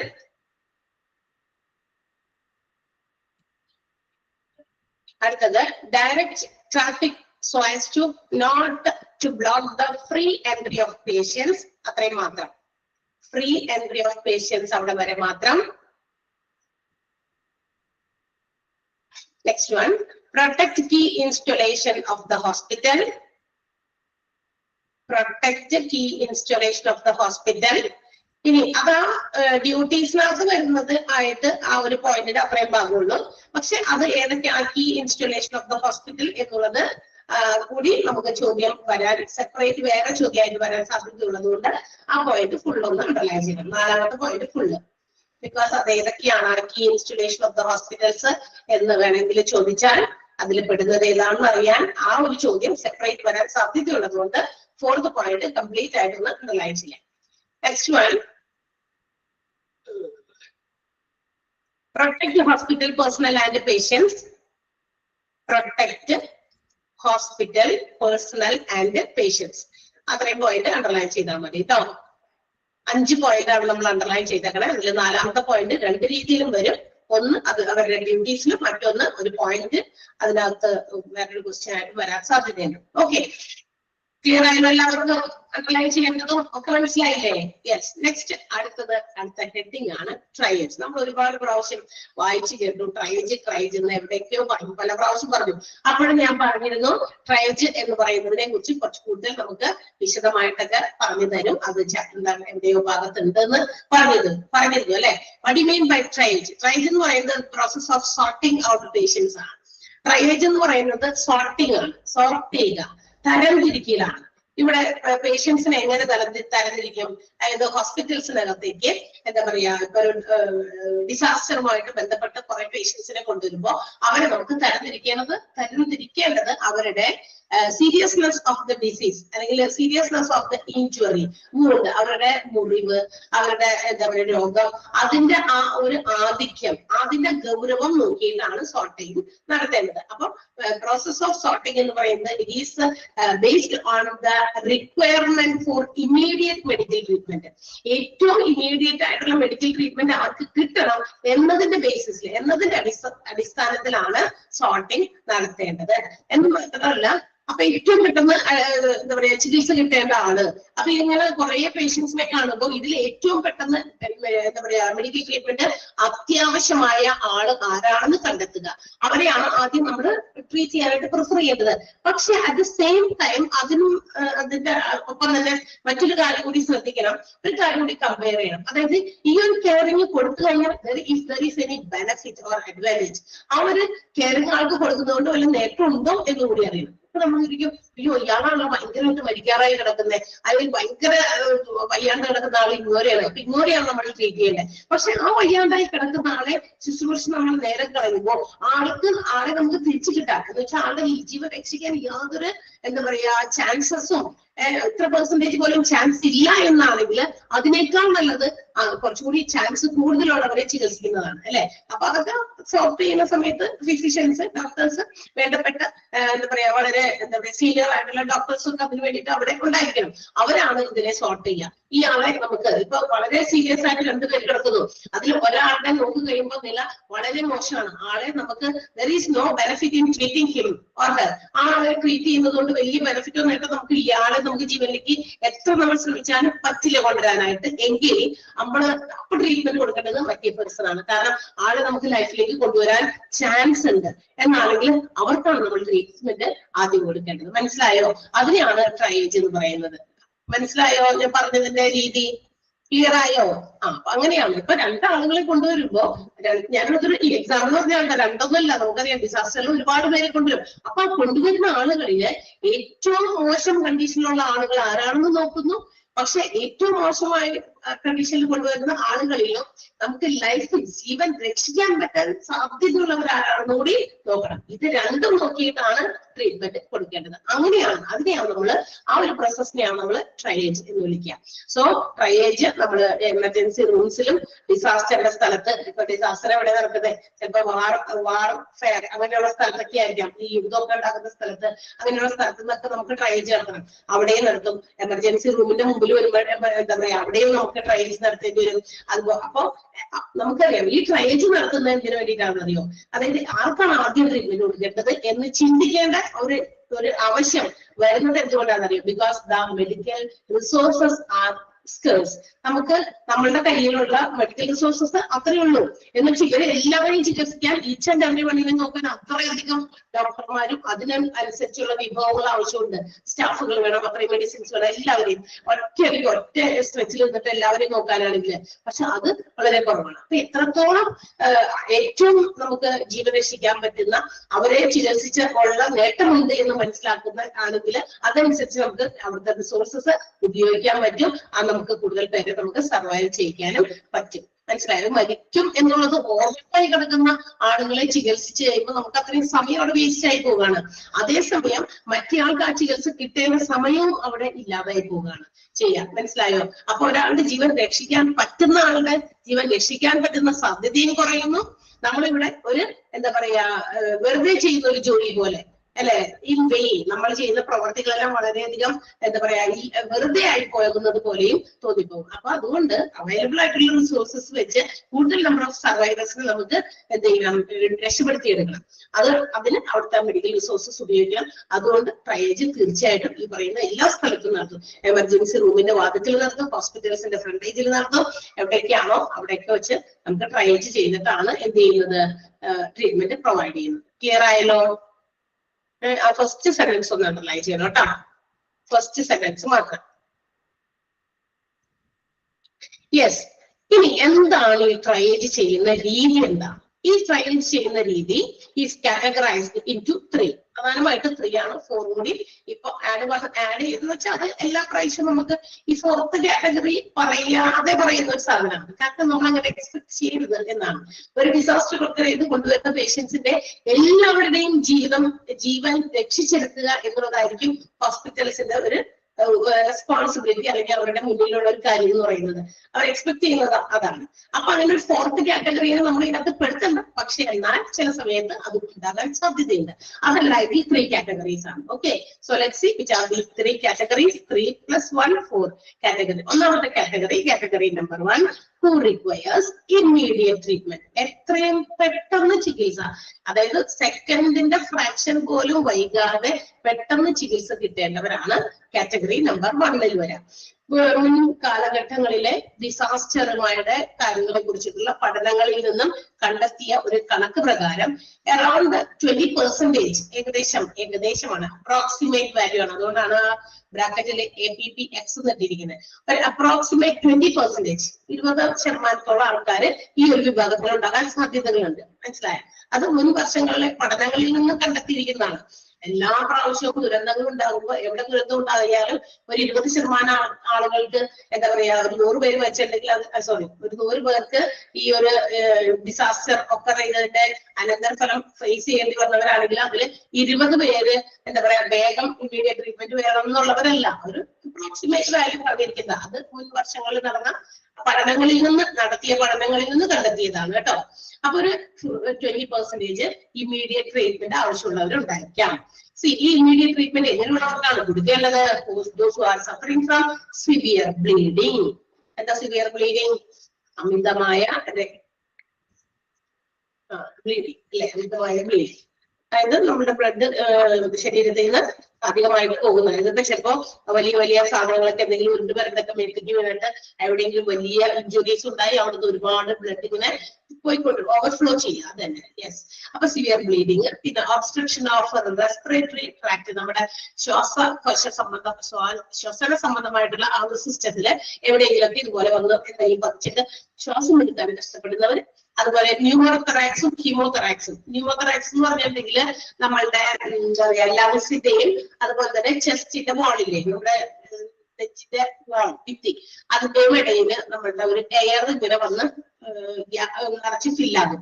അങ്ങനെ ഫില്ലായി കഴിഞ്ഞ് കഴിയുമ്പോൾ നമ്മുടെ ഹാർട്ടില് ആവശ്യത്തിന് ബ്ലഡ് പമ്പ് ചെയ്യാനുള്ള ഒരു എന്താ പറയാ നമ്മുടെ ബോഡിയിലേക്കൊക്കെ ബ്ലഡ് പമ്പ് ചെയ്യാനുള്ള ഒരു ഇതിനെ തടസ്സപ്പെടുത്തും. അതുകൊണ്ടുണ്ടാകുന്ന വലിയ ബുദ്ധിമുട്ടാണ് കേട്ടോ. അപ്പൊ നമ്മളുടെ ലങ്സിന്റെയും ചെസ്റ്റ് വാളിന്റെയും ഇവിടെ ഒരു ഗ്യാപ്പ് ഉണ്ട്. അതിലേക്ക് എയർ ഇങ്ങനെ വന്ന് നിറയുമ്പോ ഇങ്ങനെ ആ ഗ്യാപ്പിനൊക്കെ നിറച്ച് എയർ വന്ന് നിറയുമ്പോ നമ്മുടെ ഹാർട്ടിൽ നിന്ന് പാർട്സ് ഓഫ് ദ ബോഡിയിലേക്ക് ബ്ലഡ് പമ്പ് ചെയ്യുന്നുണ്ടെന്ന് നമുക്കറിയാലോ. അങ്ങനെ ഒരു പ്രൊസീജിയർ നടക്കുന്നില്ലേ? ഇല്ലേ? ഹാർട്ടിലേക്ക് ബ്ലഡ് പമ്പ് ചെയ്യുന്നുണ്ട്. ഹാർട്ടിൽ നിന്ന് ബ്ലഡ് ശരീരത്തിന്റെ പാർട്സ് ഓഫ് ബോഡിയിലേക്കും പമ്പ് ചെയ്യപ്പെടുന്നുണ്ട്. ഇല്ലേ? അങ്ങനെയല്ലേ? പറയേ, ആണോ അല്ലേ എന്നൊന്ന് തമ്മിടോ? യെസ്. അപ്പൊ ഇതിനെ തടസ്സപ്പെടുത്തും, മനസ്സിലായോ? അപ്പൊ ഈ വാൾസിന്റെ ഇടയിൽ ഇങ്ങനെ എയർ വന്ന് ഇങ്ങനെ തങ്ങുമ്പോ അത് ഈ ബോഡിയിലേക്ക് നമ്മളുടെ ബ്ലഡ് സർക്കുലേഷനെ അത് ബ്ലോക്ക് ചെയ്യും. അങ്ങനെ വരുന്ന ഒരു ബുദ്ധിമുട്ട്, മനസ്സിലായോ? അതാണ് ന്യൂമോതറാക്സ്. ഹ്യൂമോതറാക്സും സെയിം തിങ് തന്നെയാണ്, പക്ഷെ അവിടെ എയർ അല്ല വന്നു ചേർന്ന്, ഇൻസ്റ്റെഡ് ബ്ലഡ് വന്ന് ഈ പറയുന്ന ലങ്സിന്റെയും ചെസ്റ്റ് വാളിന്റെയും ഇടയിൽ ബ്ലഡ് വന്ന് ഇങ്ങനെ ഒഴുകി അതിനകത്തേക്ക് ഫില്ലാകും.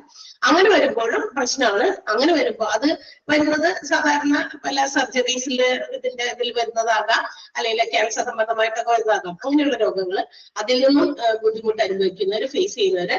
പിന്നെ എന്താ പറയാ, ഹൈപ്പോവോളമിക് ഷോക്ക് ആണ്. ഹൈപ്പോവോളമിക് ഷോക്ക് എന്ന് പറയുന്നതും ഇതുപോലെ തന്നെ ലൈഫ് ത്രെട്ടനിങ് ആയിട്ടുള്ള ഒരു എമർജൻസി ആണ്. അതും ഇതുപോലെ നമ്മുടെ ശരീരത്തിലെ ഏതെങ്കിലും ഫ്ലൂയിഡുകള്, അതുപോലെ തന്നെ ബ്ലഡ് ലോസ്, കൂടുതൽ ശരീരത്തിന്റെ ഏതെങ്കിലും ഫ്ലൂയിഡോ അല്ലെങ്കിൽ ബ്ലഡോ കൂടുതലായിട്ട് ഇങ്ങനെ ലോസ് ആയി പോകുക, നഷ്ടപ്പെട്ടു പോകുമ്പോ അത് നമ്മുടെ ഹാർട്ടിന് ഇതുപോലെ തന്നെ ബോഡിയിലേക്ക് എന്താ പറയാ ഇത് ഉണ്ടാകും. ഇങ്ങനെയുള്ള ചില പ്രശ്നങ്ങളൊക്കെ ബ്ലഡ് സർക്കുലേഷനെയൊക്കെ ബാധിക്കുന്ന കാര്യമാണ്. അപ്പൊ അത്തരമുള്ള ഷോക്കുകള്, പിന്നെ വളരെ അഗാധമായിട്ടുള്ള ഇഞ്ചുറീസ് അനുഭവിച്ചവര്, ഫേസ് ചെയ്ത് എന്താ പറയാ അതിന് ഇതായവര്, വലിയ ഇഞ്ചുറീസ്, വലിയ മുറിവുകളൊക്കെ വന്നവര്, ചെറിയ മുറിവൊന്നുമല്ല. പിന്നെ ഫേഷ്യൽ ബേൺസ്, ചിലപ്പോൾ തീപിടുത്തത്തെ കൊണ്ടുള്ള ഡിസാസ്റ്റർ ഒക്കെ ആയിരിക്കുമല്ലോ, അപ്പൊ അങ്ങനെ ഉള്ളത്. അപ്പൊ ഫേഷ്യൽ ബേൺസ്, മുഖത്തൊക്കെ ഭയങ്കരമായിട്ട് കത്തി തീ പിടിച്ചിട്ട് അതിനകത്ത് എന്താ പറയാ പൊള്ളലേറ്റവര്, അപ്പർ റെസ്പിറേറ്ററി ട്രാക്ട്, നമ്മുടെ ശ്വസനവുമായി ബന്ധപ്പെട്ടുള്ള അവയവങ്ങളുടെ അവിടേക്കൊക്കെ ചൂടുകളൊക്കെ ഏറ്റവര്, അവരൊക്കെയാണ് നമ്മുടെ ഫസ്റ്റ് കാറ്റഗറിയിൽ വരാം. ഓക്കെ. അപ്പൊ ഫസ്റ്റ് കാറ്റഗറിയിൽ പ്രയോറിറ്റി ട്രീറ്റ്മെന്റ് അല്ലെങ്കിൽ ഇമ്മീഡിയറ്റ് ട്രീറ്റ്മെന്റ് കൊടുക്കേണ്ട വിഭാഗത്തില് ഈ പറയുന്ന കാര്യങ്ങളൊക്കെ ഫേസ് ചെയ്യുന്നവരെയാണ് ആദ്യം ട്രീറ്റ്മെന്റ് കൊടുക്കേണ്ടത്. ക്ലിയർ ആയോ? മനസ്സിലായോ? കാറ്റഗറി നമ്പർ 1 ഫുൾ കൂടെ അണ്ടർലൈൻ ചെയ്തോ. എന്തൊക്കെ കാര്യങ്ങൾക്കാണ് ഫസ്റ്റ് ഇമ്മീഡിയറ്റ് ട്രീറ്റ്മെന്റ് അല്ലെങ്കിൽ കാറ്റഗറി 1 നമ്മൾ പെടുത്തേണ്ടത്? ക്ലിയർ ആയല്ലോ? മനസ്സിലായല്ലോ? ഓക്കെ. ഇനി കാറ്റഗറി 2, രണ്ടാമത്തെ കാറ്റഗറിയിൽ കുറച്ചുകൂടി ഡിലേഡ് ട്രീറ്റ്മെന്റ് ആവശ്യമുള്ളൂ. ഇമ്മീഡിയറ്റ് വേണ്ട, പെട്ടെന്ന് തന്നെ നമ്മൾ ചികിത്സയെ കൊണ്ടുപോകണ്ട. കുറച്ച് താമസിച്ച് ഒരു 1-2 മണിക്കൂർ കഴിഞ്ഞാലും കുഴപ്പമില്ല. അത്ര വരെ നമ്മൾക്ക് അവരെ ഒന്ന് അവിടെ മാറ്റി നിർത്താം. അതായത് ഈ ഇമ്മീഡിയറ്റ് ട്രീറ്റ്മെന്റ് ആവശ്യമുള്ളവരെ ട്രീറ്റ് ചെയ്തതിന് ശേഷം 1-2 മണിക്കൂർ കഴിഞ്ഞാലും വേറെ ഇവർക്ക് വലിയ പ്രശ്നമൊന്നും, അവർക്ക് ലൈഫ് ത്രെട്ടനിങ് ഒന്നുമില്ല, ജീവൻ ഭീഷണിയായിട്ടുള്ള കാര്യങ്ങളൊന്നും സംഭവിച്ചിട്ടില്ല. സോ അങ്ങനെയുള്ള ആളുകളെയാണ് ഈ ഒരു കാറ്റഗറിയിൽ ഡിലേഡ് ട്രീറ്റ്മെന്റ് കാറ്റഗറി അല്ലെങ്കിൽ കാറ്റഗറി നമ്പർ 2 പെടുത്താം. ഇതും പഠനങ്ങൾക്ക് അനുസരിച്ച് ഏകദേശം ഒരു 40% ഓഫ് ദ ആളുകൾ ഇത്തരം വിഭാഗങ്ങളിൽ വരാറുണ്ട്. ഇതിന് ആ ഒരു പ്രയോറിറ്റി 2 ആണ്, രണ്ടാമത്തെ മുൻഗണനയാണ് ഇവർക്ക് കൊടുക്കുക. ഇതിനകത്ത് വരുന്ന കാര്യങ്ങൾ എന്ന് വെച്ചാൽ എന്തൊക്കെ രോഗങ്ങളുമായിട്ട് ബന്ധപ്പെട്ട ഫ്രാക്ചേഴ്സ്, കയ്യോ കാലോ പൊട്ടിവ്, ഡിസ്ലൊക്കേഷൻ, എന്താ പറയുന്നത്, കൊടതെറ്റുക എന്ന് പറയില്ലേ, കൊടതെറ്റാറില്ലേ നമ്മുടെ കൈയുടെ ഇവിടത്തൊക്കെ ചില ആളുകൾക്ക് ഇവിടെയൊക്കെ കൊട തെറ്റും, വീഴുമ്പോ കൊട തെറ്റാറുണ്ട് അല്ലെ, അങ്ങനെയൊക്കെയുള്ള സാധനം. പിന്നെ അബ്ഡോമൻ ഇഞ്ചുറീസ്, നമ്മുടെ വയറിന്റെ ഭാഗത്തൊക്കെ ഉള്ള ഇഞ്ചുറീസ്, പിന്നെ തൊറാക്സ്, നെഞ്ചിന്റെ അവിടെ, യൂറോജെനിറ്റൽ ട്രാക്ട്, നമ്മുടെ യൂറിനറിയുമായിട്ട് ബന്ധപ്പെട്ടുള്ള കാര്യങ്ങൾക്ക് ഉണ്ടാകുന്ന ഇഞ്ചുറീസ്, പിന്നെ സ്കൾ, തലയോട്ടിയുടെ അവിടെ, പിന്നെ ബ്രെയിൻ, അങ്ങനെയൊക്കെയുള്ള സ്ഥലത്തുണ്ടാകുന്ന മുറിവുകൾ. അപ്പൊ പിന്നെ മാത്രമല്ല ഒരു 2-3 ഡിഗ്രി ബേൺസ്, ഒരു 2 ഡിഗ്രി അല്ലെങ്കിൽ 3 ഡിഗ്രി അത്രയും മാത്രം എന്താ പറയാ പൊള്ളലേറ്റ രീതിയിലുള്ള ഡിസാസ്റ്റർ ആണെങ്കിൽ അങ്ങനെ. അപ്പൊ ഇത്രയും കാര്യങ്ങളൊക്കെ ഉൾപ്പെടുന്ന ട്രീറ്റ്മെന്റിന് നമുക്ക് കുറച്ച് ഡിലേ ചെയ്താലും കുഴപ്പമില്ല. പ്രയോറിറ്റി 2 ആയിട്ട് നമ്മുടെ കാറ്റഗറി നമ്പർ 2 ലിസ്റ്റ് ചെയ്തിരിക്കുന്നത്. ക്ലിയർ ആയോ? മനസ്സിലായോ? ഓരോ കാറ്റഗറിയും നോക്കിയാൽ മതി. കാറ്റഗറി നമ്പർ 1 ഇമീഡിയറ്റ് ട്രീറ്റ്മെന്റ് ആണ്, പ്രയോറിറ്റി 1 ആണ്. കാറ്റഗറി നമ്പർ 2 ഡിലേഡ് ട്രീറ്റ്മെന്റ് ആണ്, പ്രയോറിറ്റി 2 ആണ്. മനസ്സിലായോ? അതിനകത്ത് ഓരോന്നിലും വരുന്നത് എന്താന്ന് നോക്കിയാൽ മതി. ആൻഡ് തേർഡ് വൺ അതങ്ങനെ തീർത്തേക്കാം. ഓക്കെ. അടുത്തത് തേർഡ് കാറ്റഗറി 3 ആണ്, മിനിമൽ ട്രീറ്റ്മെന്റ് ആണ്, വളരെ കുഞ്ഞ ട്രീറ്റ്മെന്റ് മതി. അതായത് മൈനർ വൂൺസ്, പ്രയോറിറ്റി 3 ആണ് കേട്ടോ, മൂന്നാമത്തെ മുൻഗണന. ഇമ്മീഡിയറ്റുകാരെയും നോക്കി, നമ്മളുടെ ഡിലേഡ് ട്രീറ്റ്മെന്റുകാരെയും നോക്കി, അതിനുശേഷം ഇവർക്ക് വേണ്ട ചില മൈനർ വൂൺസ്, ചില ചെറിയ മുറിവൊക്കെ ആയിരിക്കാം, ചെറിയ ഫ്രാക്ചർ ആയിരിക്കാം, അതുപോലെ തന്നെ എന്തെങ്കിലും ഉളുക്ക്, സ്പ്രെയിൻ മീൻസ് ഉളുക്കാണ് കേട്ടോ, ഉളുക്കി ഒക്കെ ചിലപ്പോൾ ഉളുക്കുകൾ മാത്രമേ സംഭവിച്ചിട്ടുള്ളൂ. ഇങ്ങനെയുള്ളവര് അപ്പൊ മിനിമൽ ട്രീറ്റ്മെന്റ് ആവശ്യമുള്ള കാറ്റഗറി നമ്പർ 3, അതിന് പ്രയോറിറ്റി 3 ആണ് നമ്മൾ പ്രൊവൈഡ് ചെയ്യുന്നത്. മനസ്സിലായി? ട്രയേജിന്റെ സമയത്ത് മൂന്നാമത്തെ മുൻഗണനയാണ് ആർക്കുള്ളത്? കാറ്റഗറി 3ക്കുള്ളത്. ആൻഡ് ലാസ്റ്റ് കാറ്റഗറി എന്ന് പറയുന്നത് കാറ്റഗറി നമ്പർ 4 ആണ്, എക്സ്പെക്ടന്റ് ട്രീറ്റ്മെന്റ്. വേണോ വേണ്ടെന്നാണ്. എന്നുവെച്ചാൽ ട്രീറ്റ്മെന്റ് കൊടുക്കണോ വേണ്ടേ എന്നുള്ള രീതിയിലുള്ളവരാണ്. ബിക്കോസ് ഇവിടെ ആളുകൾ കൂടുതലും ഈ കാറ്റഗറിയിൽ വരുന്നത് may be dying or died അല്ലെ. There is no chance of survival. അതിജീവനത്തിന് യാതൊരു രീതിയിലും സാധ്യതയില്ലാത്ത മരിച്ചുകൊണ്ടിരിക്കുന്ന മരിച്ച ആ ഒരു വിഭാഗം, അതാണ് കാറ്റഗറി നമ്പർ 4 വരെ. എക്സ്പെക്ടന്റ് ട്രീറ്റ്മെന്റ് ചിലപ്പോഴേ പ്രതീക്ഷയില്ല നമുക്ക് അവരിൽ ഒട്ട് അങ്ങനെയുള്ള ആളുകൾ കേട്ടോ. അത് ഏകദേശം ഒരു 40% ഒക്കെ വരാൻ സാധ്യതയുണ്ട്. വന്ന ഡിസാസ്റ്റർ കാഷ്വാലിറ്റീസിന്റെ എണ്ണത്തിന്റെ ഈ പറയുന്ന 40% ഒക്കെയാണ് കേട്ടോ. ക്ലിയർ ആയോ? 4 കാറ്റഗറീസും നമുക്കൊന്ന് അണ്ടർലൈൻ ചെയ്യണം. 4 കാറ്റഗറീസും ഇമ്പോർട്ടന്റ് ആണ്. ഓക്കെ,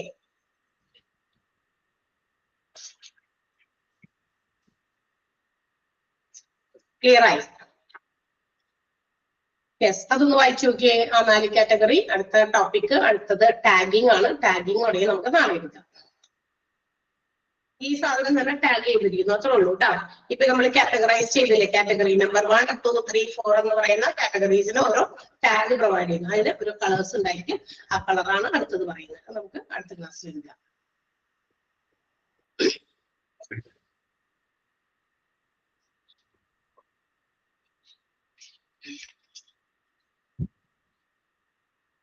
ഓക്കെ, പറഞ്ഞോ മഞ്ജുഷ, പറയേ. ഓപ്പൺ ആക്കണോ? സൗണ്ട് ഇതാക്കാം. ഓക്കെ, പറയേ. ഹലോ. മാം, പിന്നെ ഞാനിപ്പോ PG ഡിപ്ലോമയാ എടുത്തിരിക്കുന്നത്. അന്നേരം എനിക്ക് ഡിപ്ലോമ കഴിഞ്ഞ് 6 മാസം കഴിഞ്ഞ് കഴിയുമ്പോ എനിക്ക് സർട്ടിഫിക്കറ്റ് വാങ്ങാമല്ലോ. അപ്പൊ എനിക്ക് എവിടെയെങ്കിലും ട്രെയിനി ആയിട്ട് കയറിക്കൊണ്ട് എനിക്ക് ബാക്കി PG ഡിപ്ലോമ ചെയ്യാൻ പറ്റില്ലേ?